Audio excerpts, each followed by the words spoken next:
I was going to do this outside and prove that I've touched grass for once in my life, but it's currently 2 a.m. So we're not going to do that. As a car enjoyer, I have a number of project cars. Unfortunately, I don't have enough project cars, so for the past few months or so, I've been looking for something to buy, something different. Usually I buy something that that doesn't really run, is rusty as hell, and like I'll just disassemble it and ignore it. That's how every single other car I have dies. But this time I wanted to do something different. I want to find something drivable-ish in, a little bit far away from home, maybe another state or so, and do the roadkill thing, like fix it up just enough in order to drive it home and get do an adventure. Me and a mate had this plan together. Like, we were sending stuff backwards and forwards from all like the usual suspects, Facebook Marketplace, bit of Gumtree, even tried eBay. I think I found a car I was going to buy on eBay, but we could never figure this out. We had all these excuses for why we couldn't. It was always little stuff like, I'm working, I can't get the weekend off, I'm having life-changing surgery, it's too far away, it's sold.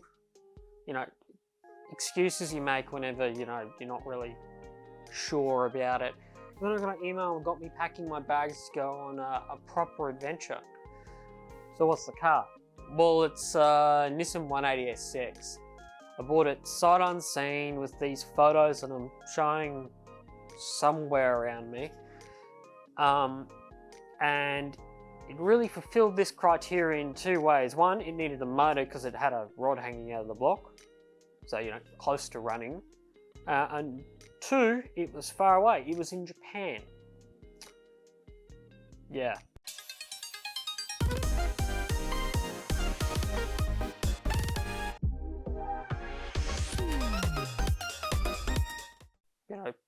Small issues. This video, unlike my last one, is not going to be a slideshow. I had about 6 GoPros going on with this. There's about a 17-hour cut of this video, which is not going to see the light of day because I'm not that interesting. I didn't know a whole lot about the car. I knew it's a drift car. It's been at Ebisu circuit as a missile for at least since 2017. The photos I showed you of it just before were when it was abandoned in 2019 at Ebisu. But I'd seen some video of it at least in some of the, I think, the 2017, 2018 Lone Star Drift Matsuri videos. I was 2 seconds too late. That dude just it also, I knew it had a rod out of the block. But with the time frame between when the car was sold to me and all that, we straight up just forgot what was wrong with it. This had been in the works for a little while, but what really kicked it off is my boss telling me I needed to take 96 hours of annual leave and Spring Matsuri coming up. So I got Power Vehicles to order me an SR20. I ordered some flights and all that sort of stuff, and I made the trip to Nihamatsu. Also doing this on hard mode.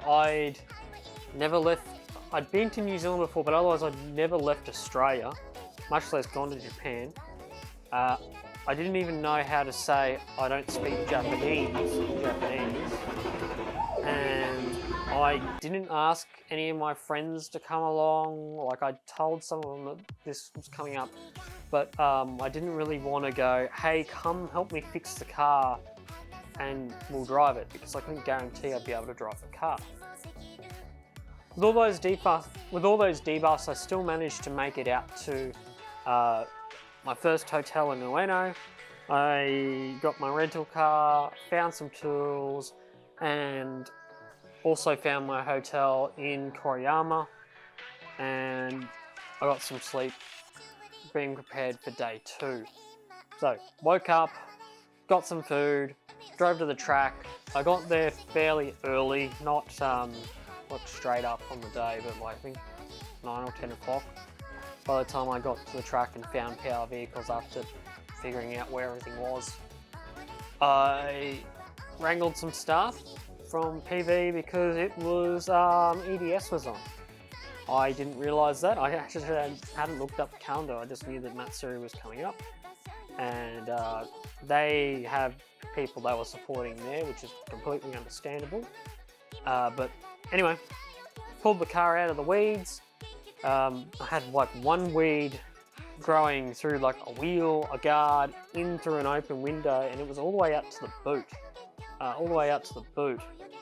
But I tell you, if I didn't come for that car soon, it was going to be returning to the earth. Anyway, we dragged it up to the top pits for power vehicles, and I got straight to work on it. I wanted the engineer that afternoon.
there's only a couple things stopping me from having this engine plucked out of here.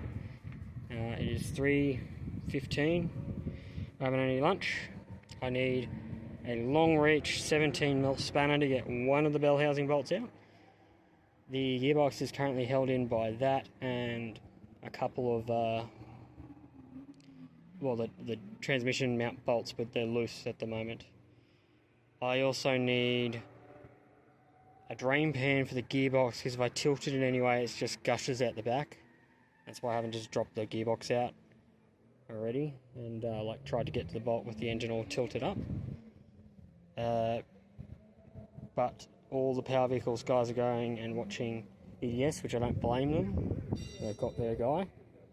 So I'm going to go get some lunch and consider whether I need to go into town to buy... I definitely need to go into town. I need to buy that spanner. So I'll probably go do that and a drain pan at the same time. I ended up running out and buying the last couple of tools I needed to get the engine out. But by the time I'd found them and got back into the track, they'd shut the gates. If I'd stayed around, I could have watched EDS and actually bought the tools I needed later on that night without any issues, but I made that mistake. The only thing I could do now is make sure I was up early, ready for the next day, and to start working as soon as I got back.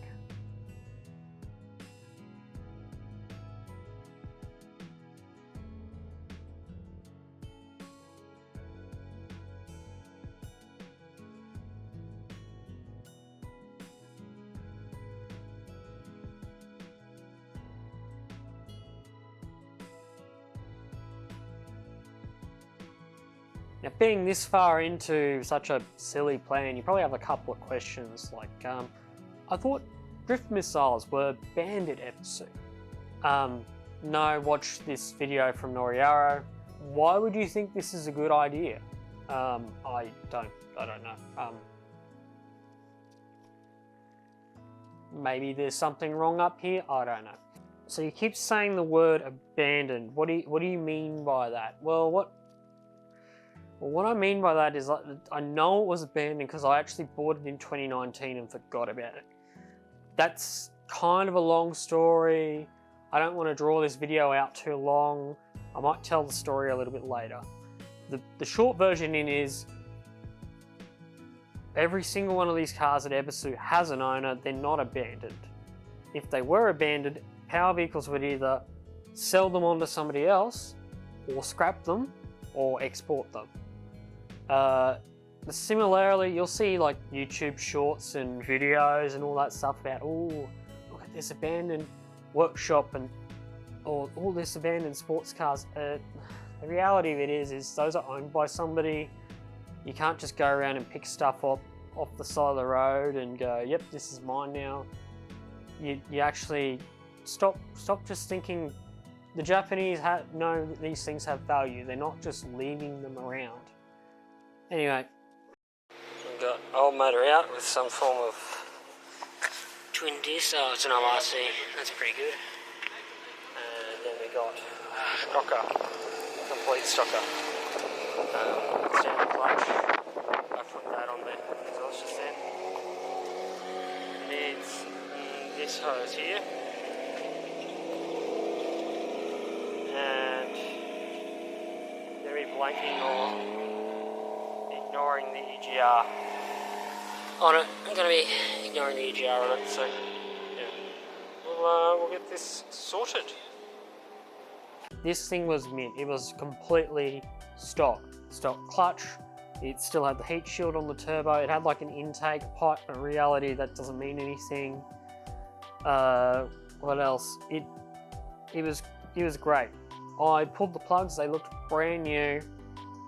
They probably were brand new or out of a completely different motor, but all I did to it was squirt some WD-40 down the bores, put the old plugs back in, remove some bits off it I didn't need, like the AC compressor, and what else? I replaced all the heater hoses.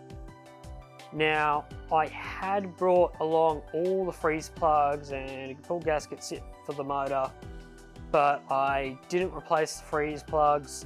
because Chekhov's gun is a narrative device. Because I wanted the motor in that day, I was taking way too long replacing all the hoses and hose clamps. So yeah.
We would be ready to go in with this right now, other than that vacuum hose there, except I don't have the correct socket to do that crank, nor do I have an impact.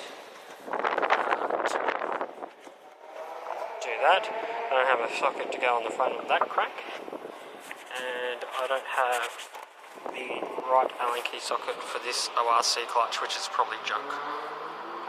So, yay! I'm just going to steal that hose and then go to lunch.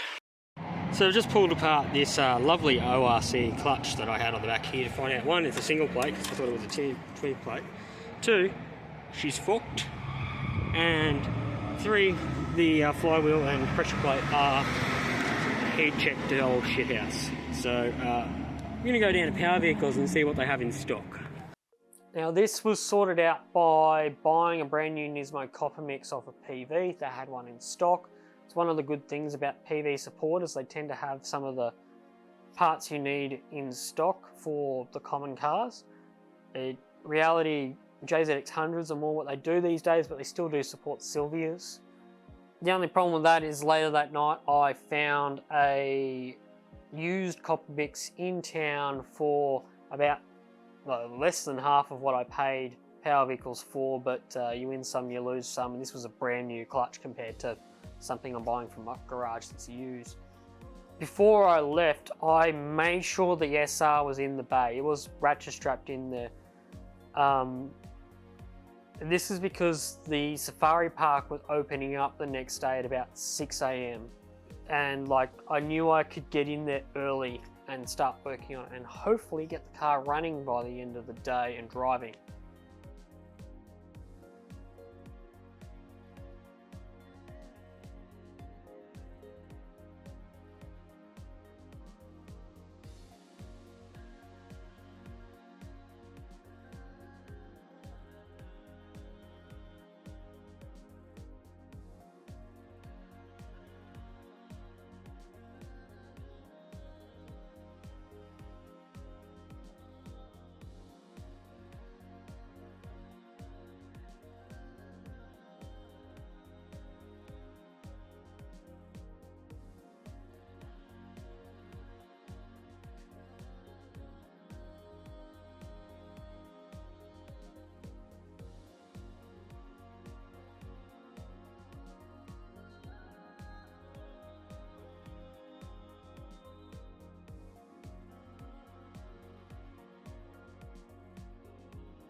watch carefully here, because I'm about to realise something very important. Bak, to było zrobić, teraz przykładamy kubełek i robimy... Jak pod niego zrobić bolczek?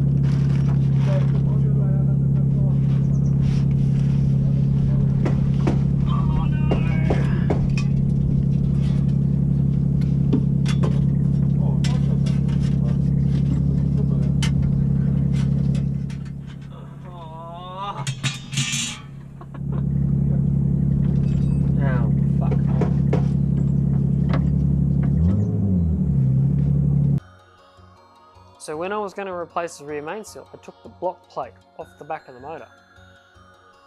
And then I put it in a very specific spot so I would know that I need to put it back on.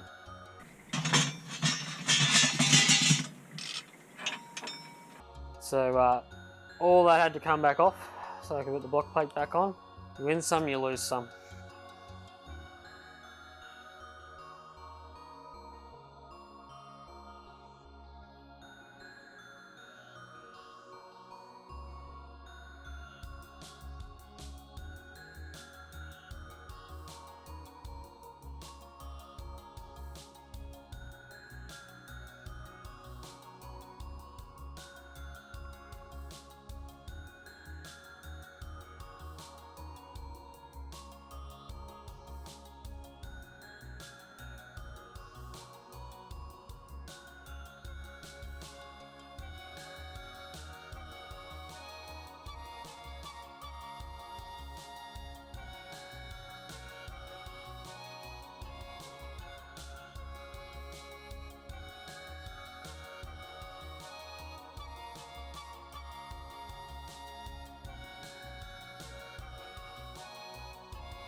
After all that pain and redoing everything again, I couldn't get the gearbox to fit up. Like, bolts weren't working. I had other people did different jack setups. The problem ended up being I doubled up on dowels in one particular hole, but luckily enough got the extra one wriggled out and it all just sort of fell together.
I actually ran out of time here for the day. I spent so much time trying to put the clutch on the correct way, fit the gearbox up that didn't want to go on. If it had just went together quickly, it would be much further along.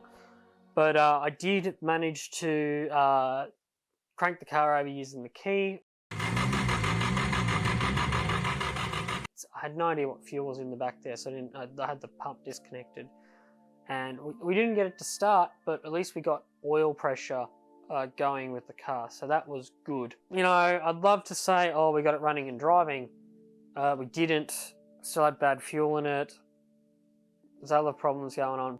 This video is getting rather long at this point. As I said, there's a lot of footage to go through. So instead what we're going to do is I'm going to cut the video off here. There'll be a part 2 at some point in the near future. I'll leave you with this sneak peek for the moment and catch you later.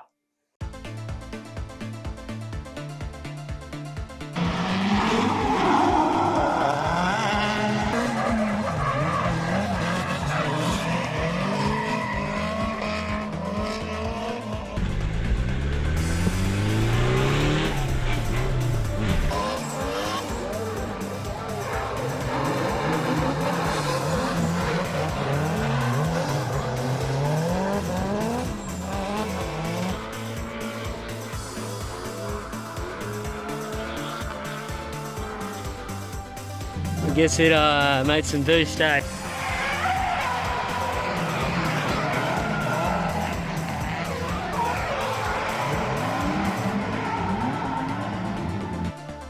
All these wheels, not a single one that's good for an S13. No mind smoking.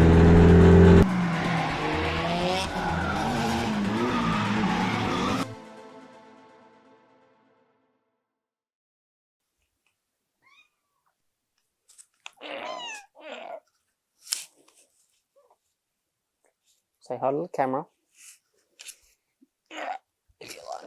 Alright.